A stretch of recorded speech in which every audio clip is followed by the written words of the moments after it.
मैं आज मुंबई के वांगनी एरिया में आया हूँ। वांगनी स्टेशन से थोड़ी ही दूर पे एक बिल्डिंग है। बिल्डिंग का क्या नाम था बताइए। श्री हरि निवास सोसाइटी है ये। वामनी में है, ईस्ट में है, स्टेशन के बाजू में है। हम्म। तो एक परिवार है जो 2017 में यहाँ पे एक फ्लैट लिए थे। तो किसी कारण के वजह से वो फ्लैट का ईएमआई नहीं भर पाए। जैसे लॉकडाउन लग गया, जब भी 2020 में लॉकडाउन लगा था, करीब एक साल तक काम धंधा सभी बंद था। तो वे व्यक्ति लॉकडाउन की वजह से अपना ईएमआई नहीं भर पाए। तो ईएमआई नहीं भरने के कारण उनको बैंक वाले ने काफ़ी प्रताड़ित किया। न ही सरकार से कोई उनको सहायता मिला, यहाँ लॉकडाउन की वजह से उन्हें कुछ सहायता दिया जाए। तो मैं आज उन व्यक्ति के घर पे आया हूँ, उनसे जानकारी लूँगा कि जिस फाइनेंस कंपनी से उन्होंने लोन लिया था, तो किस तरह से उनको प्रताड़ित किया गया। आप बताइए। नमस्कार, मेरा नाम है अमृता राहुल शर्मा। हमने यहाँ 2017 में घर लिया था। 2017 से लेके जब तक कोविड नहीं था तब तक हमने सारे ईएमआई टाइम टू टाइम भरे थे। जैसे ही कोविड आया, लॉकडाउन शुरू हो गया, तो आप जानते हैं सबको घर में बैठने के लिए बोला था। और इसी कारण मेरे जो आदमी है उनकी नौकरी चली गई थी। नौकरी चली जाने की वजह से हमने फरवरी तक कैसे भी करके ईएमआई भरा, और उसके बाद हम ईएमआई नहीं भर पाए। तो ईएमआई नहीं भरने के कारण जो बैंक वाले हैं, मोतीलाल ओसवाल के कर्मचारी, वो बार बार हमारे घर पे आके वसूली कर रहे थे कि हफ्ता भरो हफ्ता भरो, कहीं और से पैसे ले लो और फिर हमारा ईएमआई भरो, ऐसे प्रेशराइज कर रहे थे हमें। और फिर हमने कैसे भी करके, मतलब एक बीच में एक ईएमआई भरा, 2 ईएमआई भरे, फिर भी उन्होंने नहीं मारा। और जब अभी फ़िलहाल उन्होंने हमारे घर पे नोटिस भिजवा के हमको घर खाली करने के लिए बोला था, और हमारा घर जो है वो सील किया है।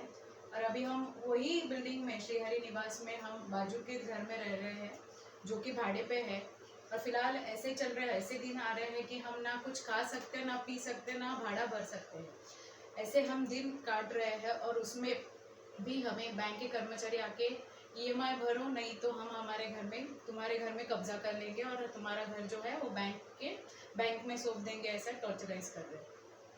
तो मैं ये सरकार को बताना चाहता हूँ, वित्त मंत्रालय, आरबीआई या जो भी फाइनेंस कंपनी से इन्होंने लोन लिया था, तो गाइडलाइंस क्या है आरबीआई का कि कोई भी व्यक्ति, कोई भी रिकवरी वाला इनको टॉर्चर न करे। जो भी नियम है वो कानूनी तरीके से उनके ऊपर जो भी है रिकवरी का प्रेशर आता है, फ़ोन करते हैं, घर पे आते हैं, प्रताड़ित करते हैं। लेकिन आरबीआई का नियम क्या है कि अगर कोई व्यक्ति किसी कारण से ईएमआई नहीं भरता है तो उनको कानूनी नोटिस भेजा जाए, न कि फ़ोन पे उनको प्रताड़ित करना, गाली गलौज, घर पे आके दादागिरी करना। तो ये तो कहीं भी ये नियम कायदा ये तो ठीक नहीं है। मैं आगे भी जानकारी लूँगा। आप बताइए नमस्ते, मेरा किस नाम तरह से आपको प्रताड़ित किया गया है। बैंक वाले हमें फ़ोन कर करके कहते थे कि आप कहीं अपने दोस्तों से तुम ब्याज में पैसे ले लो और हमारा पैसा भरो। आज स्थिति ये है कि बैंक ने हमारा घर जो है वो ऑक्शन में बेच रही है। प्रॉपर्टी हमने ली थी 15 लाख में, और आज वो बैंक, मैं 11 लाख रुपए उसका भुगतान कर चुका हूँ पहले, और आज वो बैंक जो है मेरी प्रॉपर्टी 8 लाख रुपए में बेच रही है लोगों को। तो मैं यही चाहूँगा, सरकार से भी यही मतलब मैं रिक्वेस्ट करूँगा कि ये जो अन्याय हो रहा है हमारे ऊपर, उस अन्याय को मतलब उसके बीच में इंटरफेयर करके, सरकार दखल अंदाज करके हमें कुछ ना कुछ इसका सॉल्यूशन दे। मेरी सरकार से यही उम्मीद है। जैसे कि हमने देखा कोविड में जो सरकार है हमारी, मोदी जी की सरकार थी, तो मोदी जी ने बोला कि आपको घर पे बैठना है, आपको पब्लिक में नहीं जाना है। इस चक्कर में मेरी नौकरी चली गई, तो भी हमने उसका लोन भुगतान किया।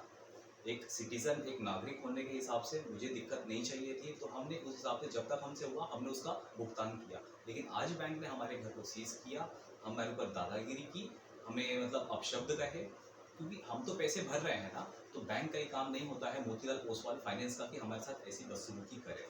तो आज मैं यही दरख्वास्त करूँगा कि इसमें मुझे वित्त मंत्रालय, reserve bank of India, RBI और सरकार हमारी, मैं इनसे सहयोग की अपेक्षा करता हूँ। इस बिल्डिंग में रहने वाले को भी कुछ आप जानकारी दीजिए। आपसे उनसे क्या आपको संदेश देना है, आप उनको क्या संदेश देना चाहते हैं बिल्डिंग में रहने वाले। मैं जो हमारे बिल्डिंग में रहते हैं उनको मैं एक चीज़ बताना चाहूँगा कि ये जो बैंक का माया जाल फैला हुआ है, आप इसको ज़रा गौर करिए। ये सिर्फ हमारे ऊपर दिक्कत नहीं है, आज ये मेरे ऊपर है। ये शायद ये माया जाल में आप कल फंस जाओगे। ये अभी तक किसी को जानकारी नहीं है।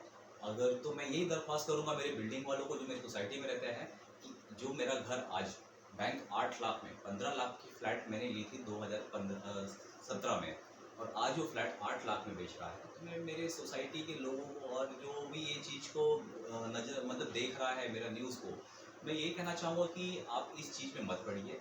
मेरा जो केस है वो कोर्ट में चल रहा है। जब तक कोर्ट का डिसीजन नहीं आता तो मैं यही चाहूँगा कि इसमें कोई दखल अंदाज नहीं करें। मेरा यही कहना रहेगा। हमारे न्यूज़ के माध्यम से IBN न्यूज़ 2020 के माध्यम से ये मैसेज सभी जगह जाना चाहिए और इस व्यक्ति को न्याय मिलना चाहिए। बहुत बहुत धन्यवाद।